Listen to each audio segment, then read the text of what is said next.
범죄자, 굉장히 반사회적인 어떤 행동을 하는 분들이 바로 여기에 해당된다고 볼 수 있겠습니다. 자신을 바꾸려고 하지는 않습니다. 주변 사람들이 문제라고 생각하기 때문이죠. B군 성격 장애에 대해서 알아보겠습니다.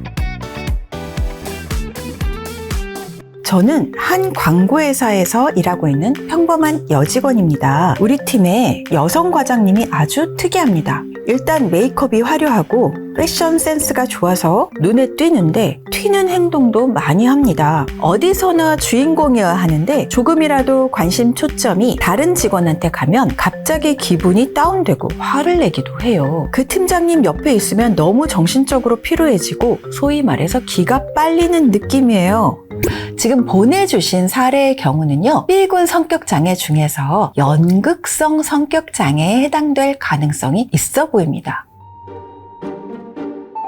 연극성 성격장애는요, 흥분을 아주 잘하고요, 감정적인 사람들이고 또한 자기 주장이 강하고 자기 과시적인 경향을 보입니다. 또 관심과 주의를 끌기 위해서 매우 과장된 표현을 하지만 깊은 인간관계를 맺지는 못합니다. 이러한 성격장애를 가지고 있는 분들은 자신을 중심으로 모든 걸 생각하고요, 타인이나 사회적인 환경을 바꾸고자 하지 자신을 바꾸려고 하지는 않습니다. 주변 사람들이 문제라고 생각하기 때문이죠. 보내주신 사연의 경우에 그러한 B군 성격장애 중 연극성 성격장애에 해당되지 않는지 한번 체크해 보시기 바랍니다. 네, 이어서 B군 성격장애의 종류에 대해서 좀 더 자세히 설명을 드릴게요.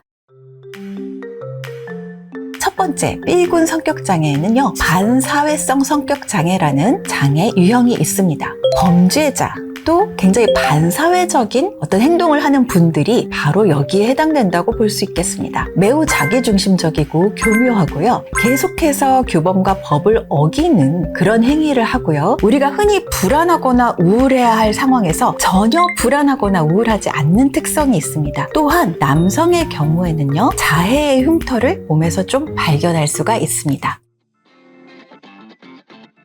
자기애성 성격장애에 대해서 알아보겠습니다. 자신에 대해서 과장되게 자신중심적으로 특권의식을 지니면서 타인을 착취하거나 오만한 행동을 보이는 특징이 있습니다. 자신을 아주 중요한 사람이라고 생각하기 때문에 성공, 권력, 탁월함, 아름다움에 대한 공상에 집착합니다. 또 대인관계가 기본적으로 착취적이에요. 다른 사람을 이용하고 조작하는 데 아주 능합니다. 마지막으로 이제 경계성 성격장애에 대해서 알아보도록 하겠습니다.